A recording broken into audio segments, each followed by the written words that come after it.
Hello, everyone. Welcome back. This evening's show is the culmination of weeks and weeks of analysis of data. What we've been doing is analyzing the voting records and contributions of the elected officials in Oregon, and we've come up with a list of targeted races. I'm joined here tonight with my co-conspirator in analysis, John Ellis. Welcome, John. Hi, everybody. Thank you, Larry. We've got some data, some hot data to look at. That is for sure. And hey, Jeffrey Pearson, thank you for joining us. And if there's anybody that is joining us tonight from Facebook in a conversation with Valdez Bravo about good and bad folks in Oregon, hi, welcome. We're here to help you.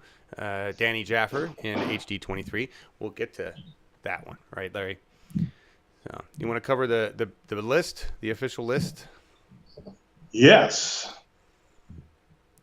This is it, everybody. So I'm going to name names, and then Larry's going to tell you just some basic information, maybe even rumor mill stuff, and then I'm going to show you some data on these folks. So this is the full list, the Oregon 2020 Dem incumbent list. In the U.S. House, senators is just no point. In the House, Kurt Schrader is really the worst of the worst. He's really loaded. Larry, what are your thoughts on Kurt Schrader? Kurt barely claims to be a Democrat, and he doesn't make any bones about it. He doesn't have a good voting record. I don't think he's particularly popular in this district. I think he's well set up to be replaced by anyone who has the nerve to run against him. The problem with these races is that when you get to the U.S. House level, there's end up being 6-digit campaigns that has to be run, and so it has to be a pretty seasoned candidate to step up and challenge them. You just can't walk off the street like our president did and expect to win. So we're going to be searching for candidates to run against him in 2020. He's probably the most vulnerable of the four Democrats. Absolutely, and the most damaging of the Democrats anyway. You know, his voter record is, well, anyway, we'll get into that. It's different. And you said seasoned, but did you not mean well loaded with cash, or both? Well, both helps.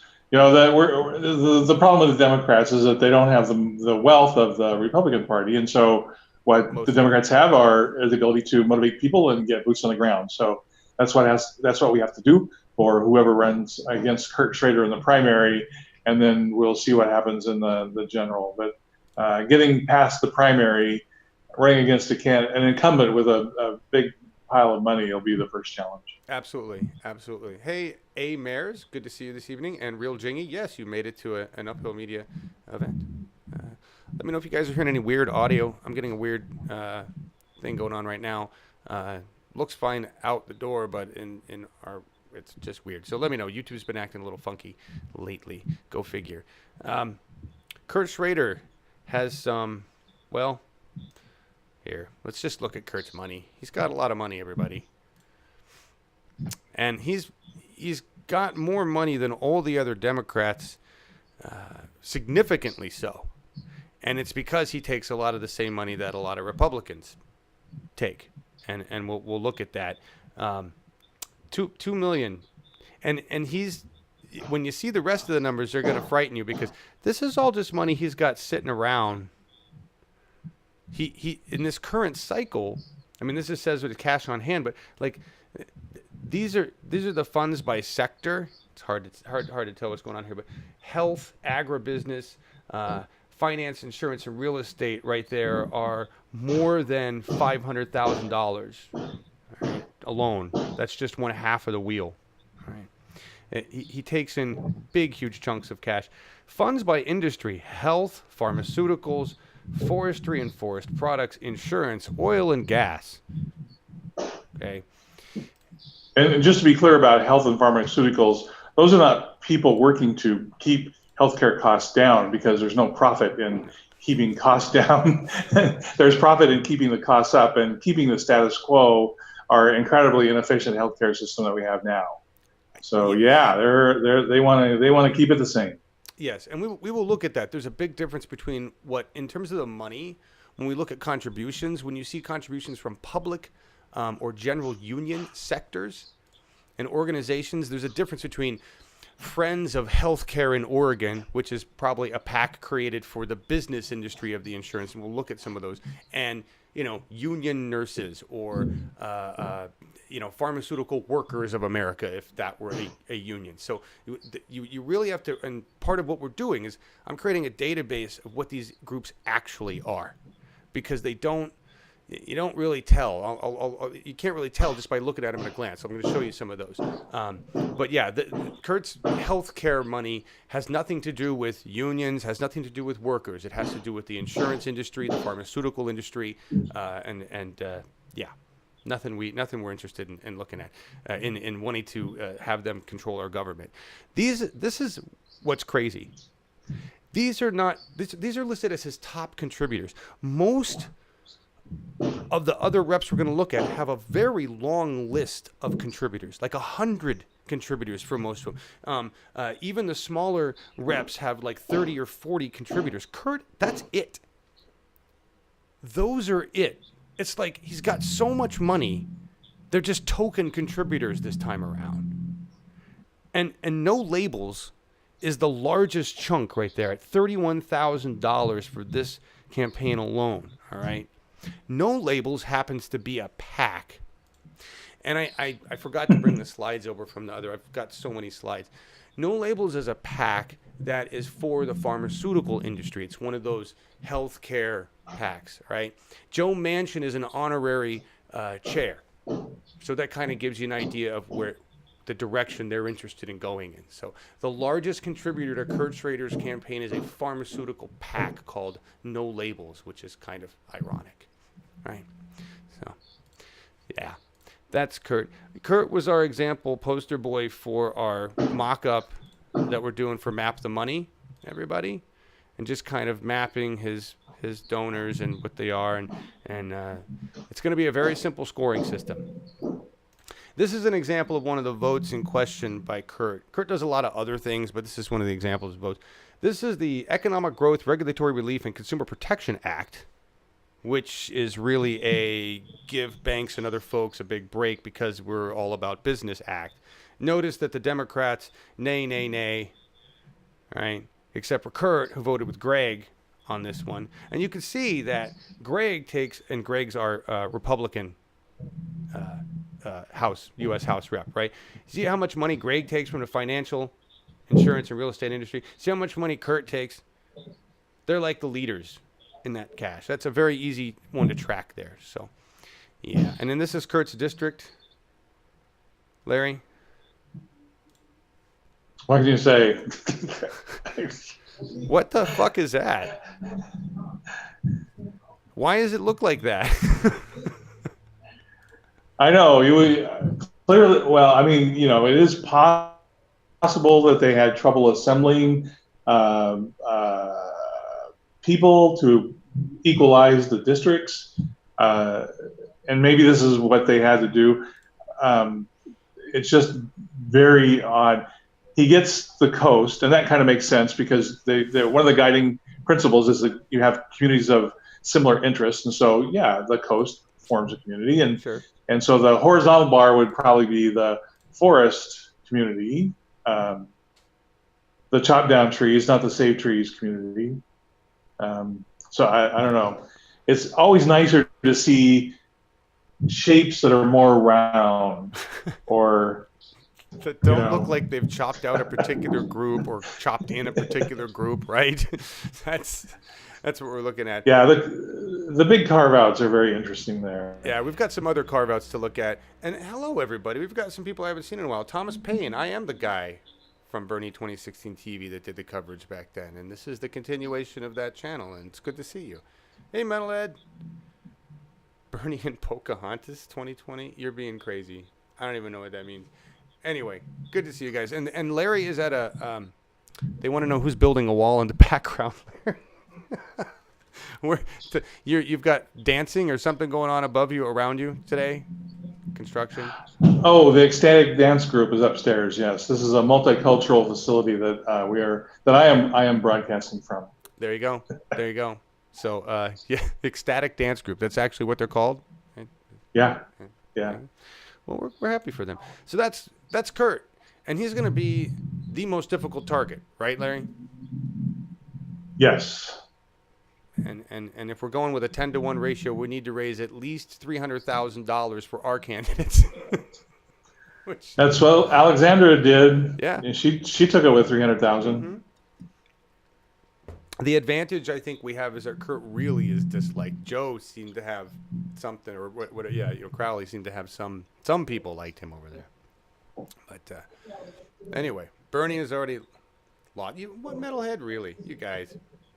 He's not going to run as a third party. Bernie won't run as a third party. Do you think? I mean, it's just a side thing, Larry. But do you think if he ran at all? No, I think he learned a lot last time, and we'll see him. If they don't have some rule that bars him from running, like they were talking about earlier, really there's only 2 games in town. Right. We've never had a successful. It's been a long time since there's been any successful third party candidates. I think the last one was Abe Lincoln or somebody. All right. Dems Bob. Oh, you guys are just whatever. All right. So moving on, you guys can have that conversation. We're talking about 2020 here, and we're talking about people who need to target in Oregon. All right. I wanted to tell you this at the beginning. Here's what the data shows so far. And apologies to Kurt Schrader for inaccurate data that I talked about a couple weeks ago when I was first trying to build my models. I have a much more accurate model now, and so I will be updating that. It doesn't mean change anything. Kurt still sucks. It's just I was wrong about a few points. But this is what we're seeing. Bench building by corporations within the Dem Party. Okay. Votes thrown for dollars by the lower members of the party, members of the Oregon State House, all right, and power used to kill votes in the Oregon State Senate. It's a coordinated effort, but they do it so well that it's really difficult to map and discover. And we've got 2 types of corporate Dems, vote tossers and bill killers, not to be confused with kill billers. All right. So I just wanted to get everybody up. That's what we're looking at here. This is what I'm seeing in terms of models. And we're going to create dossiers and then media to go against these opponents based on these models, vote tossers and bill killers. So, there you go. Let's say that. So who's next? Next is John Lively. John. I don't want to get rid of John since we started this thing. You want Mike Pence to run your Boy Scout troop. That's frightening. I forgot, Thomas. You love your sarcasm. Hey, Lynn Vermont. How you doing? Good to see you. I'm not going to be able to pronounce your name, but how you doing there? Mick Verlian? Good to see you.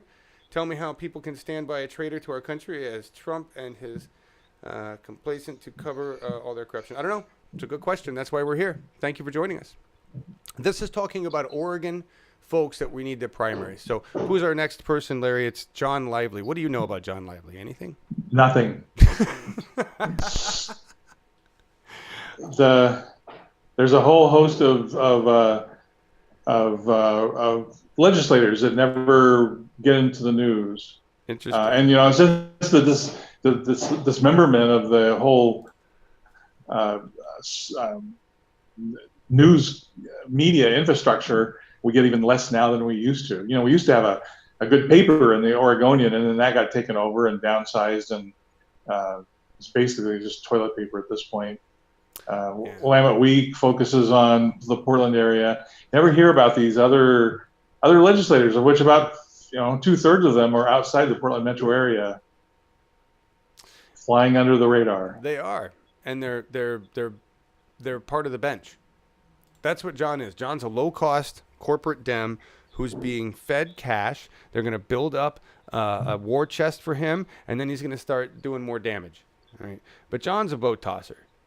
Okay. Let's take a look at funds by sector: general business, health, agriculture, communications, electronic, finance, energy, and natural resources. He's got, and it's not a lot of money, right? $6,000.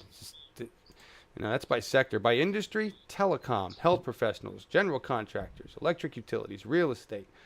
By individual contributors, realtors, contractors, Nike's in there, AT&T, CVS, Novartis, Tesla, JP Morgan Chase.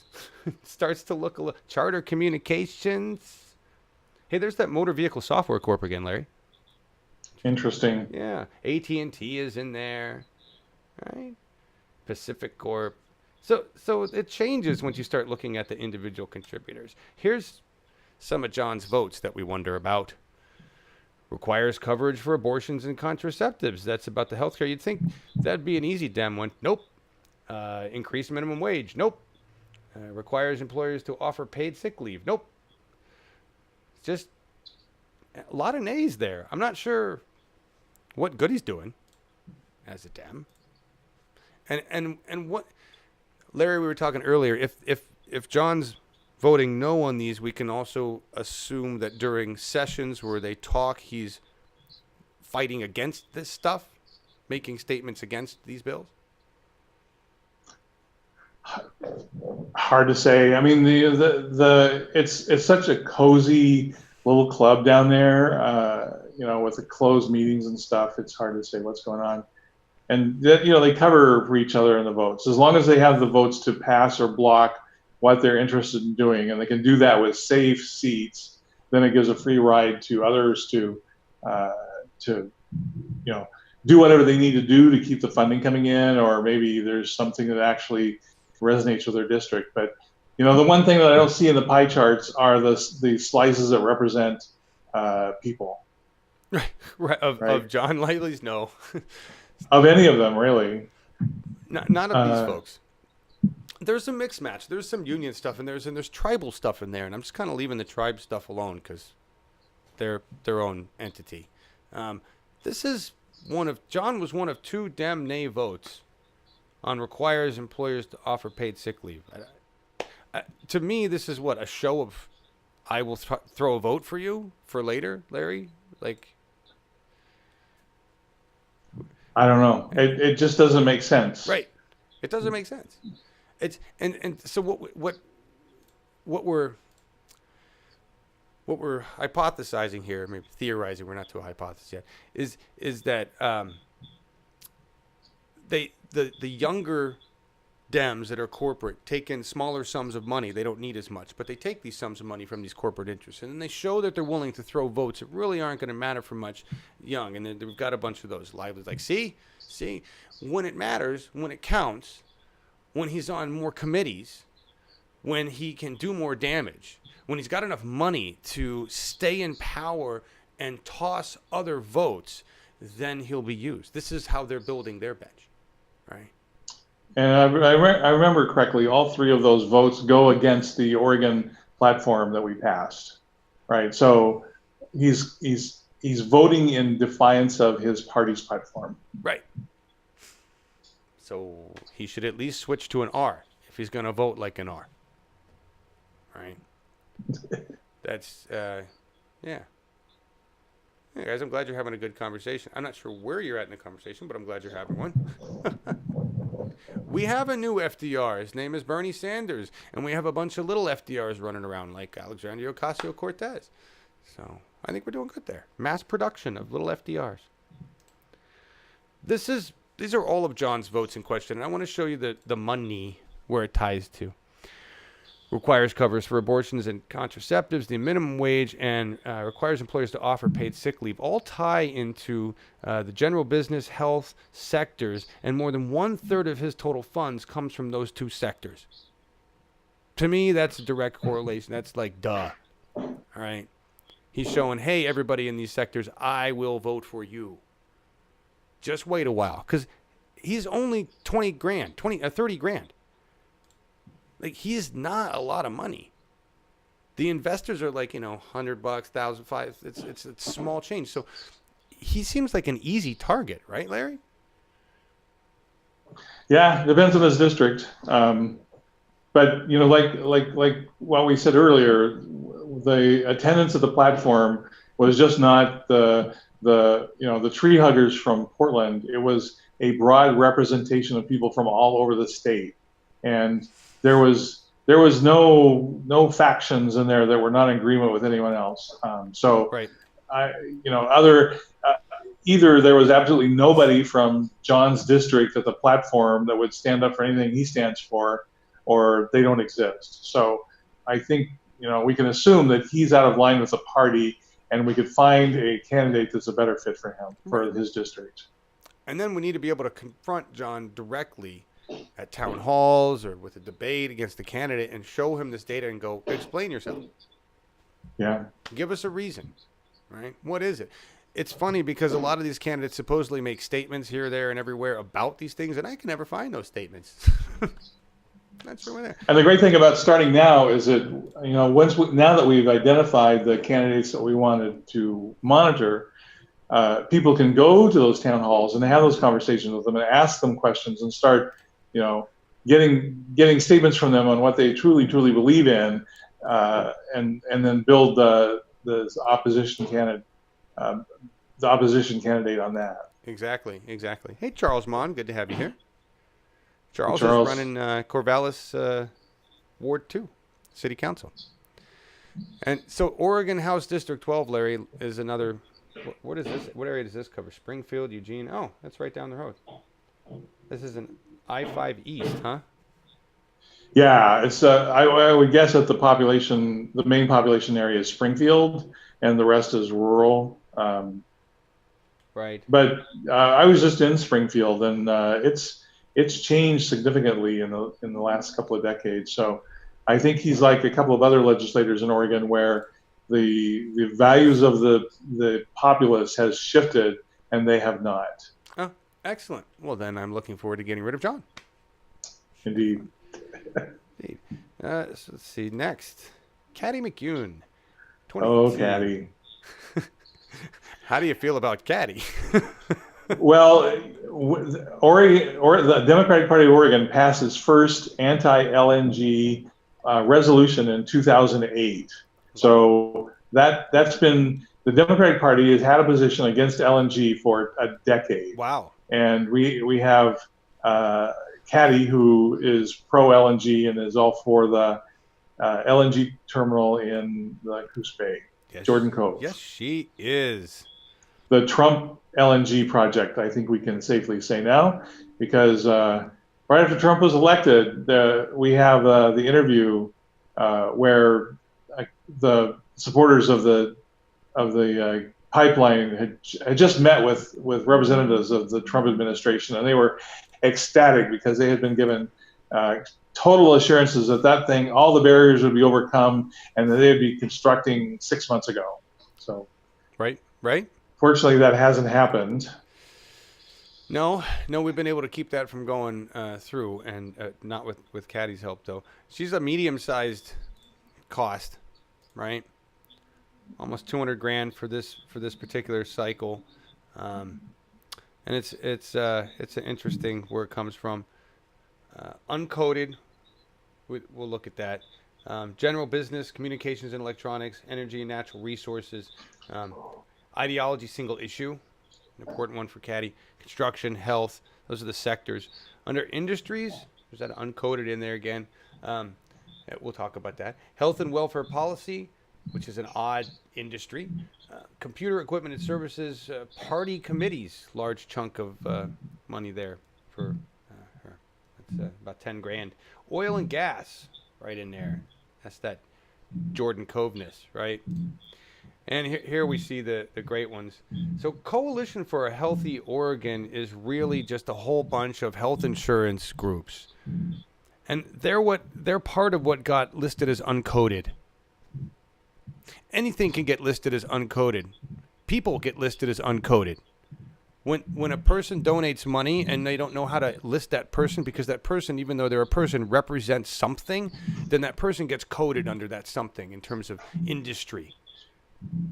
And then sector. But until they really know, and if you're powerful enough, you just have yourself uncoded. Seems to be. This is what I'm seeing in the data. But it's easy to figure out. Coalition for a Healthy Oregon is just a group of insurance and they manage They manage part of the Oregon healthcare system through a number of providers, and so they have a huge stake in the cost thereof. Motor Vehicle Software Corp is a California-based company that owns a subsidiary called V2 in Oregon that does everything with our motor vehicle DMV and the license plates and all that stuff. And then you see the Oregon House Democratic Committee. I don't understand, Larry, how the Oregon House Democratic Committee, and you've told me these were separate entities, but how can they be funding her if she is taking money from Jordan Cove as well? That just seems like a conflict of interest. Well, they don't allocate money based on the platform of the Democratic Party of Oregon. They allocate money based on how much risk there is with that seat. So they take their money and they spend it to ensure that their majority holds.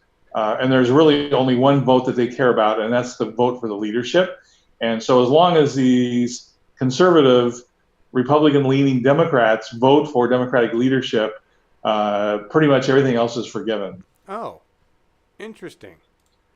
Here's what I was showing you, folks, in terms of that cash and the relationships. And then here's some of her other top contributors. She has a lot of contributors. This is what I was talking about. Like remember Kurt?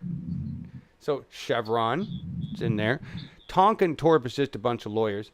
Oregon Business and Industry is a group of Oregon business owners that want to deregulate as much as they possibly can. They've made that clear in the nicest way. Nike, Jordan Cove LNG is in there, right? And you see Al Pierce, Al Pierce has been coded as something. He's in there.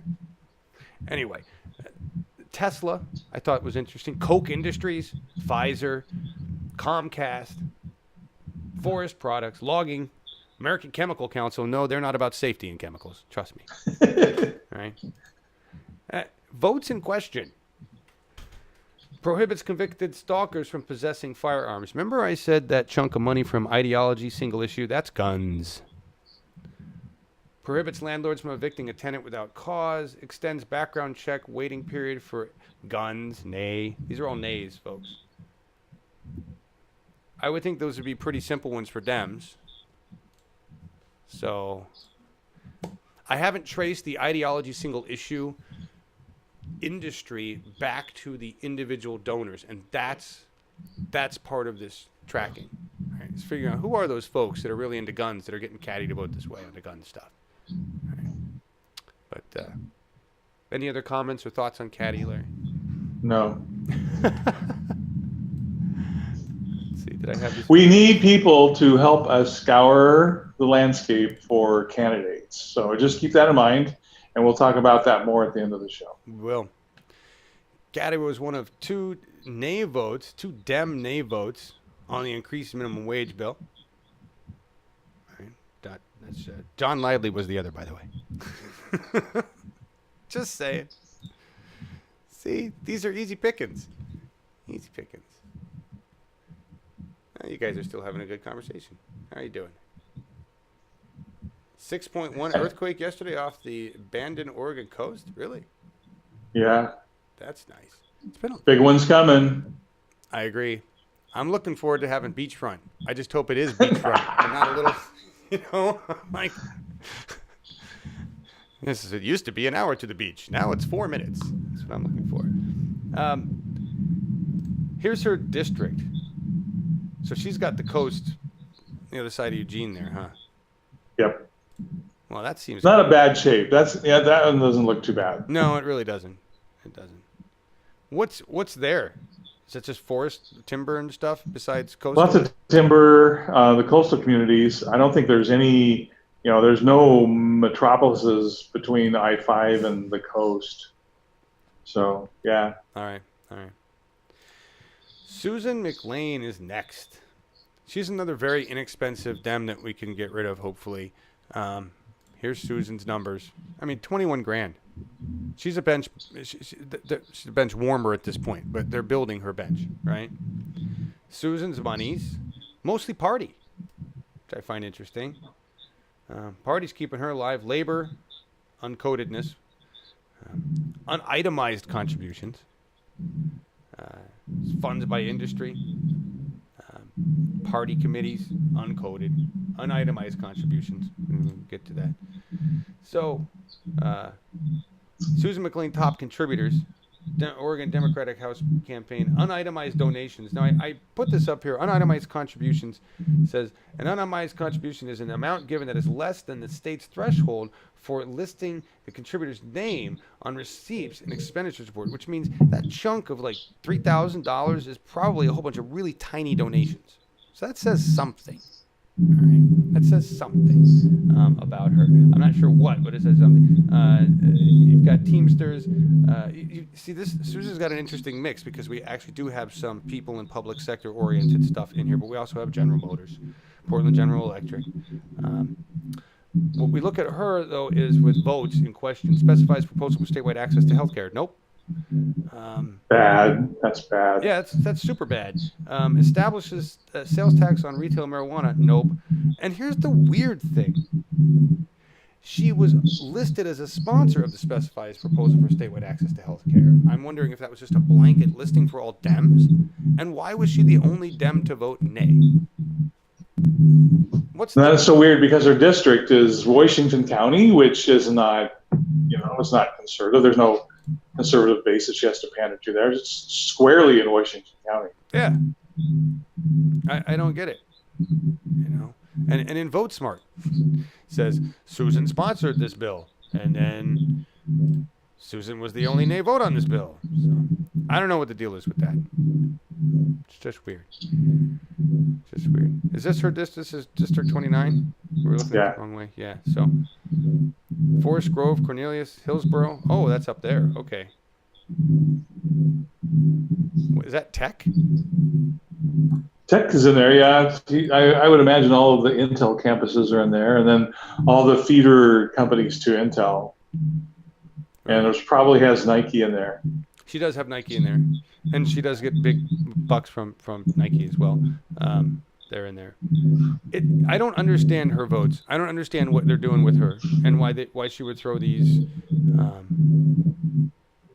I don't even get it. So that's just a weird one. But she's obviously messing around and taking corporate money, and she doesn't have a lot of cash. So it seems like one we could just get rid of now instead of wasting all of our time.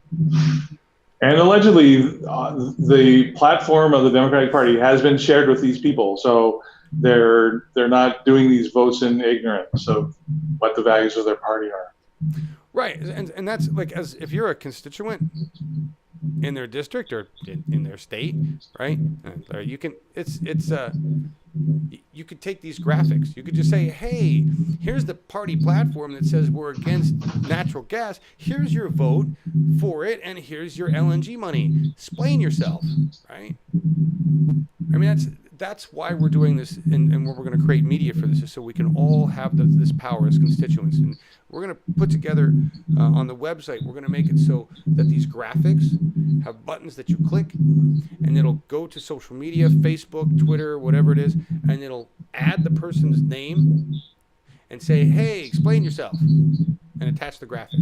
That's what I want. I want to make it one-click easy for people on the web to pound the crap out of these reps and ask them the questions. Why? Why'd you take money from these people when we don't? Why are you a Democrat when you vote like a Republican? Right? Why do you take money from both sides? That's what we want to know. And that pressure works. That pressure will help beat them down now while we build our candidate for the race. So, part of the goal. Brad Witt. It's our next guy, Larry. Yes, he used to represent my district back before he was in 2011. He was redistricted to the east, so he now he represents the area that's Scappoose St. Helens, which is east of where I live. He used to represent the Astoria, Clatsop County down into Tillamook. Brad has always been pro LNG, even when he represented, and I believe he's kind of recanted, but he did it after Bradwood Landing pulled out. So what's the effect of that? He's another one that creates this huge treasure chest in an attempt to just completely scare off any challengers. And he doesn't have a challenger in the general election this year. Wow. I'm fairly certain. Yeah, that's too bad. He should have a challenger. He does have some money. And sorry, everybody, the noise is the ecstatic dancers above that are dancing their little feet away and making it hard for you to hear. So apologize. It's not the communist metalhead. I'm just joking with you. Anyway, Brad's money by sector. And what did he have? What was his total here? Brad's total was 71,000. So he's not. That's if we're going with the 10-to-1, that's not a lot. General business, health, agriculture, finance, real estate, energy, natural resources, labor, construction, uncoded. Takes a bunch of money from a bunch of places. Funds by industry. Beer and wine, pharmaceuticals, miscellaneous manufacturing, forestry, paper products, some uncodedness, general trade unions, lawyers, lobbyists, general. Just a lot. It just runs on and on and on and on. Here's highlights. TransCanada Corporation, insurance, banking, BP of North America, that would be British Petroleum, everybody. And who's this? Elizabeth K. Betsy Johnson. That's an interesting donor. Isn't she a House? No, what is she? She's the senator for that district. Oh, well, she's helping him out there with some cash. Well, they're very close, yeah. That's nice. Teven Brothers Land and Timber. We know that Betsy's really in bed with the Teven brothers and the Teven sisters, Paula, and I don't even know all their names, but there's a lot of Tevens and a lot of lumber going on there. Oregonians for Food and Shelter. That's so fun. We're going to look at them. This is hilarious. This is one of those corporations that sounds, or organizations that sounds good. They're not. And Comcast, of course, is in there. Comcast. So I narrowed this down just to show you the top 20 contributors because he has a lot. Just to show you Oregonians for Food and Shelter and their chunk of change. And what does that represent? Well, I went to their website, and it looks pretty wholesome, right? It's pretty wholesome here. I'm gonna hit your audio, Larry, because that pounding's just ridiculous there.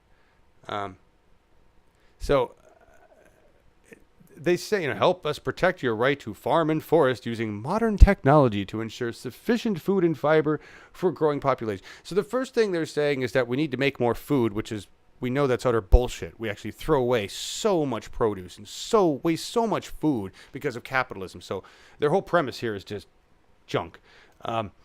When you look at the board of directors, you find out why.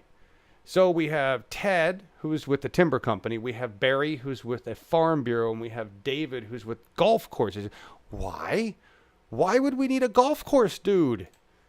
Because we have chemical professional applicators as well as part of their group. James with Monsanto, and Kurt with some production services, and Jim with agribusiness, and Doug with Winfield. But spray services, crop protection, aerial applicators. This is all chemical industry. This is all about pesticides and their use in the farm industry. That's what Oregonians for Food and Shelter really represents. They don't give a shit about Oregonians having food and shelter. What they care about is making sure their nasty chemicals get sprayed all over your food and shit. That's what they want, all right? So they're donating. That's not the kind of organization we want our reps taking money from. Not a, Monsanto just got sued, right? They just lost a lawsuit. Roundup causes cancer. We've known this for a while. So that's that. That's just one. That's just one. Brad Witt's votes authorizes court to prohibit suicidal individuals from owning guns. He was like, nah, forget that. Prohibits landlords from evicting a tenant without cause. Nope. Extends background check waiting period for guns. Nope. Establishes sales tax on marijuana. Nope. Which my understanding would basically be we're letting marijuana be sold. Requires genetically engineered fish to be labeled. Nope. Those are just highlights. Highlights, Larry. Oh, hang on, Larry. Go ahead. That's another district that is shifting blue because there's spillover from Washington County from all the high-tech workers that moved there. and so there's spillover into Brad's district from that, and all the timber people that used to be there are dissipating. So he's another one whose district I think is shifting beneath his feet in a different direction. That's awesome. So he's vulnerable. That's awesome. We may have an indicator of some other individuals to look at here. Jeff Barker and Brian Clem also voted nay on the prohibit suicidal individuals from owning guns. That's the three right there. 3 Dems. Wow. Yeah. Thought that was interesting. Extends background check waiting period for gun sales. There's Caddy, and then Brad, and then Deborah Boone. So just an interesting list there. And this is his district. Where the hell is that? Oh, okay. It's the northwest of Portland. Oh, he's near you. I see. So yeah, mentally everyone thinks that the line from Portland just goes straight west to the state, but there's actually a big bump where the Columbia River goes north and then goes west. And so he's a good chunk of that bump. What's in that land? Just forestry? Lots of forests. So the populated areas are St. Helens, Scappoose, the cities along the Columbia River, a little bit into Portland, but not very much. Yeah, I see that a little bit into the North Portland there, Northwest Portland area. Yeah. So interesting. Okay. Yeah, I'm sorry, guys, for the dance party. It seems to be done right now. Yeah, the revolving door of Monsanto and lobbyist positions has to end, Jeffrey. I agree. Guns for everyone, says Metalhead. If the NRA would like that a lot. All right, so that's Brad. Brad's pretty easy to see why we want to get rid of Brad. Ginny Burdick is next. Ginny was the first one I had to step back and go, this isn't a vote killer. Or I'm sorry, this isn't a vote tosser. This is a bill killer. Ginny kills bills. And Larry already knew this. What do you think of Ginny, Larry? She's been in there a long time, and it's time that she moved on. She used to be, she's famous for being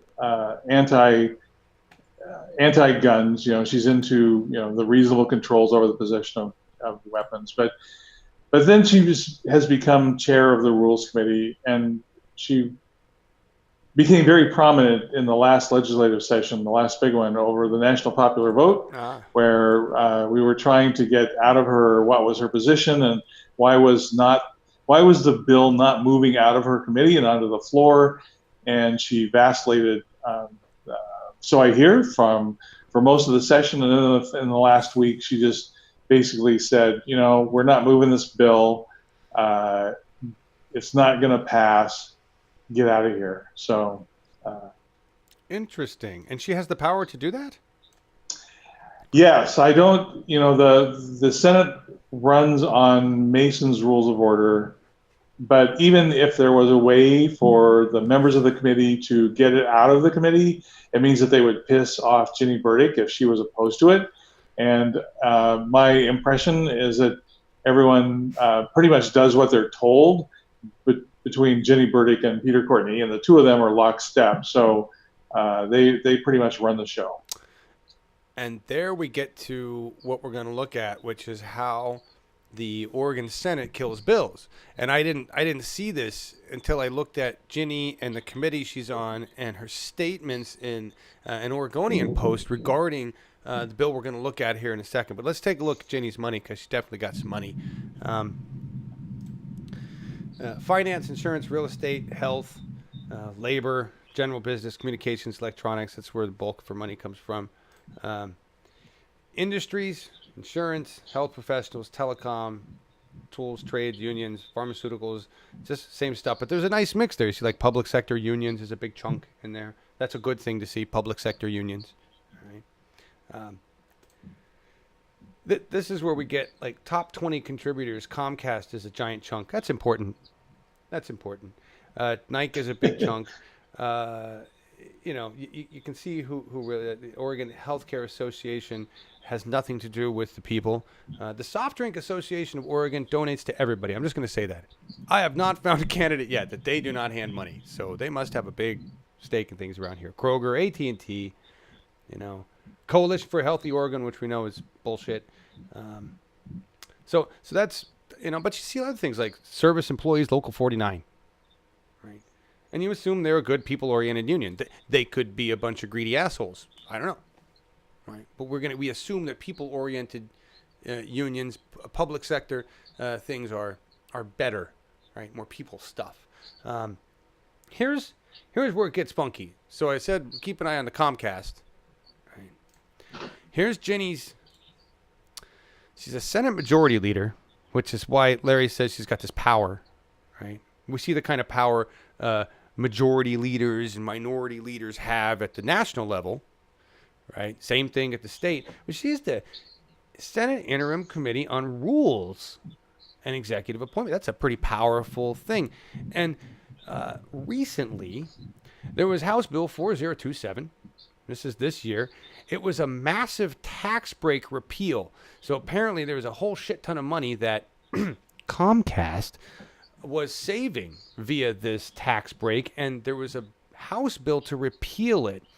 But apparently the House bill fell. Notice that Frontier is the other one that was going to save a shit ton of money on this. I'm not sure the specifics on why, but Comcast and Frontier have been making bank off of this particular tax break for a while. The House moved to kill it, to repeal the tax break. And here's what Ginny had to say. I'm really disappointed we weren't able to get that one over the finish line, said Senate Majority Leader Ginny Burdick. I'm going to read it again. I'm going to put the implied sarcasm in there. I'm really disappointed we weren't able to get that one over the finish line. Yeah. This happens every session. You have to prioritize things, and this one, frankly, we would have lost anyway. Thomas Baker, Comcast's Salem lobbyist and Burdick's former chief of staff, did not respond to a call seeking comment on this particular article. The tax exemption is worth $15 million a year to Comcast and another $2.5 million to Frontier. And I would just like to mention that they were able to prioritize making Marionberry pie the state pie in that session. Wow. Priorities. Yes. Wow. So keeping the tax break in place for Comcast, not a priority, or repealing, not a priority. Marionberry fucking pie. Thank you, Ginny and Peter, for holding the ship down. All right. And she's District 9, which includes all sorts of funky stuff in here. Yeah, that's a very interesting shape. Again, the round shapes are preferred. I don't know what community of interest this one is, other than like big money. It looks like big money neighborhoods. Yeah. I'm looking at chat here. It does look like a lot of big money there. That's why she's got a lot of big money. Well, that and all the corporate interest. Jilly Love, who's in California, and this is interesting. Governor Brown, Bill 606, 50-gallon limit of water per person per day. That sounds like a lot. 50 or 5? Because, man, I'll tell you, our whole house uses like 20 gallons of water a day. So that sounds like a good deal. But water rationing in California, I can see that $50 cost? Is that what? I don't know. You got to let me know what's going on there, Jilly. I just thought that's interesting. But I can imagine that as California runs out of water, which you are, you're definitely going to be rationing, and it's going to get really expensive eventually because Nestle owns most of it. But that's California's problems. We're not there yet. So you see the pattern with Ginny. You see what happens, right? They bring in a young person. They feed them the corporate cash they need to stay alive. That person tosses votes. And then as they build power, they become members of committees, and then they become chairs of committees, and then those committees can actually do shit that's even more damaging. Hold bills, kill bills, right? Change bills. And when you get at that level, then you're doing what Ginny does, right? And this is all because of money in politics. All of it. It's really, really sad. We have a special entry, and then we're going to get to the other stuff that I know Larry wants to get to. This is Mike Neerman. He's a Republican, and we know we need to target all the Republicans, but we were talking about Mike in Facebook, and if any of you in the audience are from that conversation, I'm going to look at Mike right now. This is part of that conversation where Valdez Bravo was saying, yeah, Neerman is terrible. Denbrough was awesome, which apparently I didn't realize Denbrough was a great guy, so that's good. Just real quick, I don't have any stats on Mike Neerman. This is his district. I see that kind of wrapped around Salem there. That's interesting. And Larry, anything to say about Mike? Nope.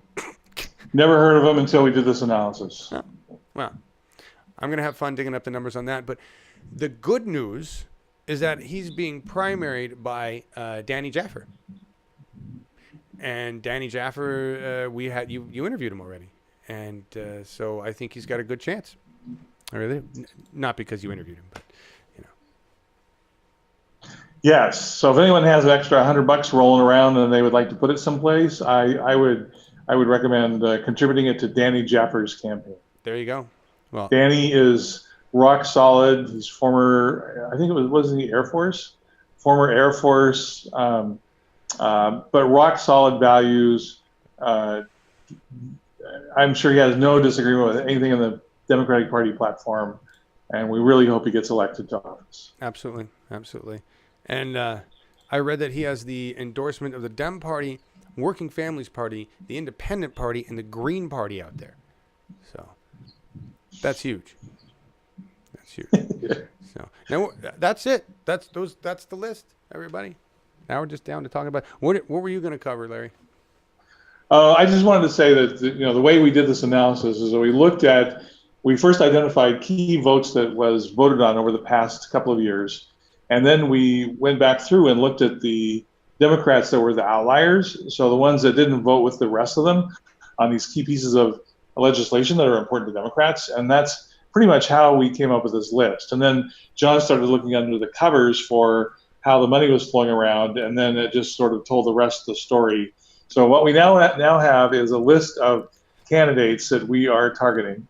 And so what we want to do now is we want to start scrubbing the area, the districts for potential candidates. The logical ones would be people that are in county commissioners or city councils of large cities. They would be obvious candidates to run against these, and then make sure that they have the resources and the knowledge and the backing to be successful. Because if we can organize the Democrats in supporting good candidates, we can defeat these dinos and get some good people in there and get some much needed legislation passed through the Oregon legislature. The one that really irritates me the most is the no-cause evictions. I mean, people are being thrown out of their homes for no cause at all, other than that the landlord wants to upgrade their units to make more money. Right. And these people are living in cars, and their lives are being destroyed because they're homeless. And just because we didn't have the right people in the Senate to pass that legislation, it didn't pass. And so this continues until we get another whack at it next year. That's it. And as you see, the slides that said we got to build resources and then find and train candidates. And I just want to just back up what Larry has to say. If you think you can run for any office and you're a progressive, we want to help, progressives.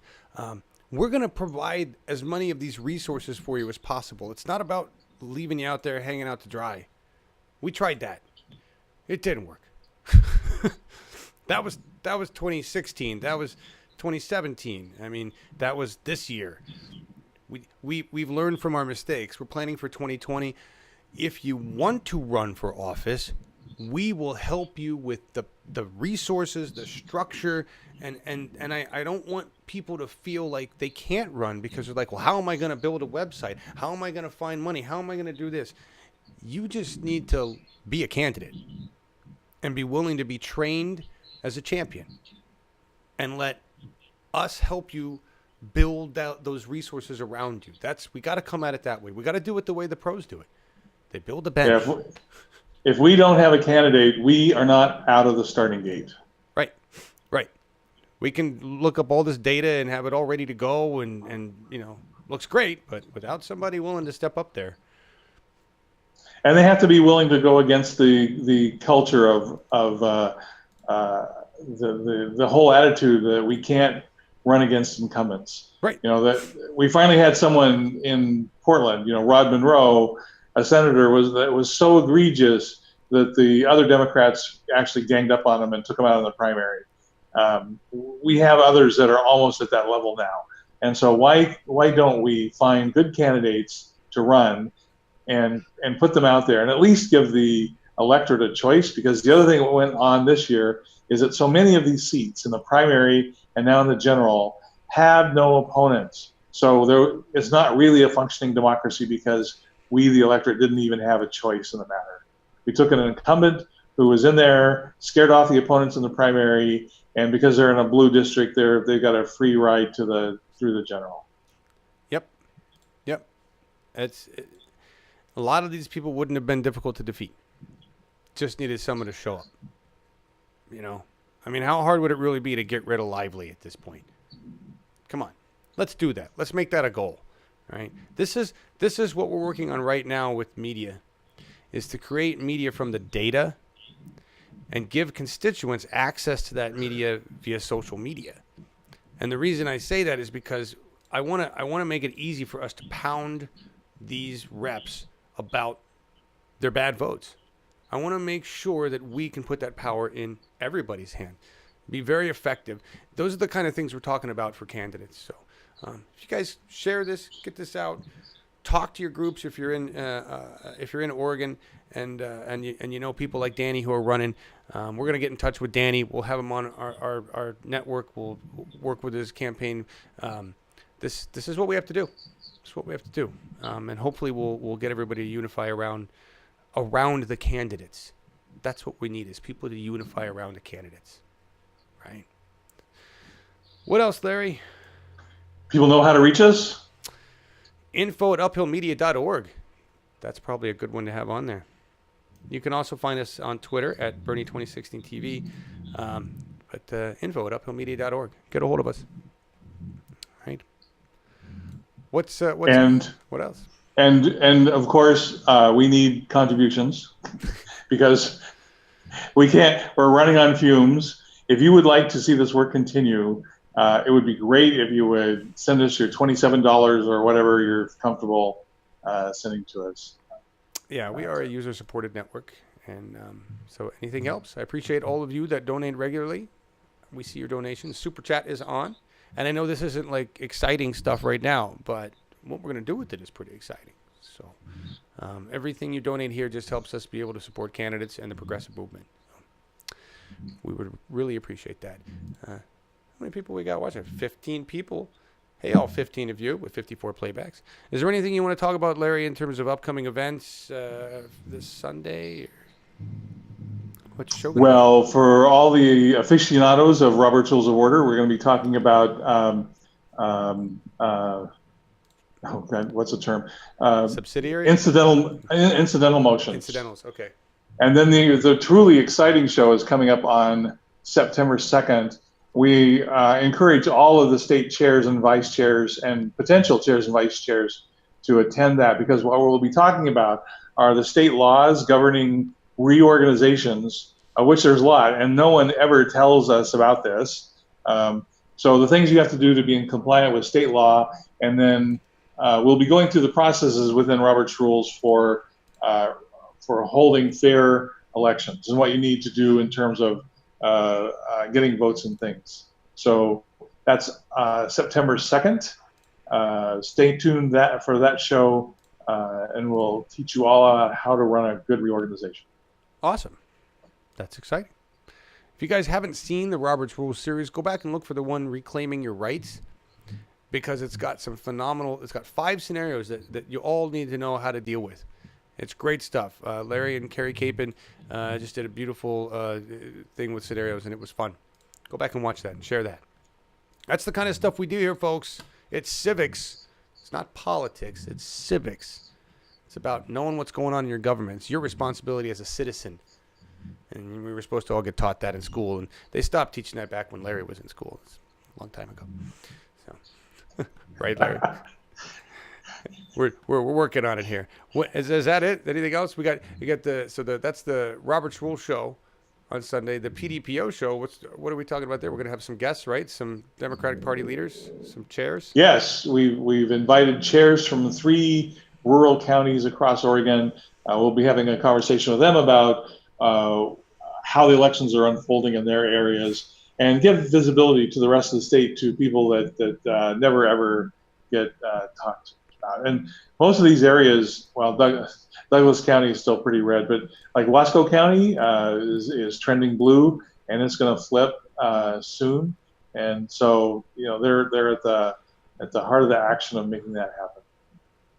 Awesome. And then the other one is Lynn County, which we'll hope will be able to join us. Hopefully. I have to reach out to Graham. That was my job and I forgot. So, Graham, you're probably not watching, but hopefully you'll be able to be around. I know you've got a laptop and you've done Zoom calls, so we'll be good. Graham's great. Graham and Nancy Greenman. I don't want to put you on screen. Me on screen. Graham and Nancy Greenman. Nancy used to be the chair of Lynn County, and then she took over the neighborhood leadership program. They've been kicking ass at that. I'm a neighborhood leader, as much as I don't like to really go around and knock on people's doors. It's kind of fun. It really is just walking up and down my street, right, talking to people. But Graham took over as chair. They've been doing all sorts of stuff. They've been modernizing. They're using Google Docs. We rebuilt the website with them. It's just been awesome, and it's quite a diverse group. I mean, there are young kids just out of high school, and there are old geezers like Graham and Larry, and just old people like me. So, sorry, Larry, I get to call you an old geezer now. So, just for fun anyway. Us young folks, if we didn't have the old folks, there's a lot of wisdom we'd miss. It's the truth. We really need them both. Thank you all for being here. Join us for the shows coming up this Sunday. We also have, what's today, Wednesday? Saturday will be the Awake Show. We'll talk about politics, review what's going on in the week, stuff. And then Sunday, the 2 shows. And in a couple weeks, we have Charles Mon. He'll be on We the People, but that's not for a while. I think that's September 10th. So we're going out with, I love the band Rush. I have since I was a teenager. They were the first band I listened to high, and it's just kind of coincidence because I was in a band actually, and the guitar player picked me up and he drove us to a parking lot. The theater, I said, what are we doing in the parking lot? I said, I always get high before we go to band practice. He'd never picked me up before. I was 16, so I got high for the first time. We went to Donnie Epstein's house, and I walk inside, and Donnie could tell that I was high, but I didn't know because it was my first time. I go upstairs, and apparently I just flopped down on Donnie's bed and listened to the song Subdivisions by Rush and was like, who the hell is this? I'd never really listened to Rush. I was 16, and I lived in the suburbs. And that was like a total change for me, to hear a band that was that good musically, that also wrote lyrics that weren't stupid. That was a total change in rock and roll for me. It was like, wow, who knew? Not all their songs are about getting laid. And we're going to listen to one of those songs right now that, to me, Neil Peart is just such a genius. This is a message to the progressive movement. All right? This is a message because we have to remember that we're going to lose. All right? And it's okay to lose. It's what's going to happen. But if we focus on the loss, if we keep focusing on 2016, if we keep focusing on Hillary, if we keep focusing on the races that we worked really hard at and somebody just tried their best and they didn't win. If we focus on the losses, we're never going to look at where we're going and what we've accomplished. And just listen to Neil's words on that. He tells you how you're supposed to think about this. This is how we get through it. Thank you all for being here.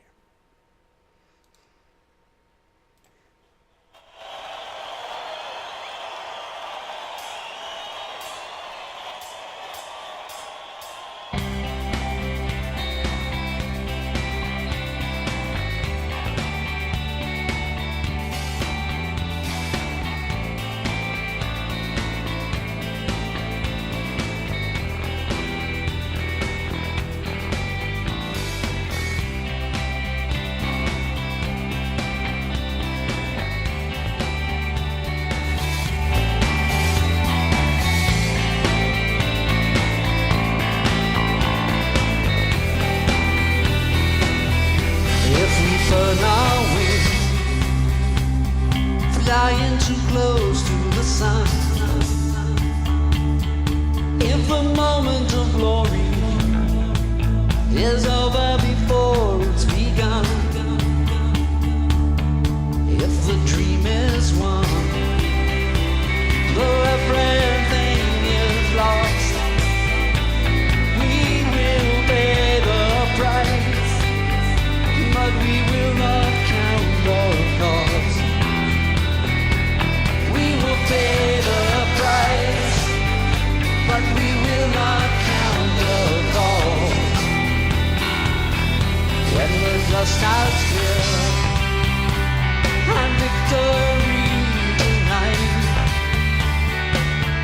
a summit too lofty, river a little too wide.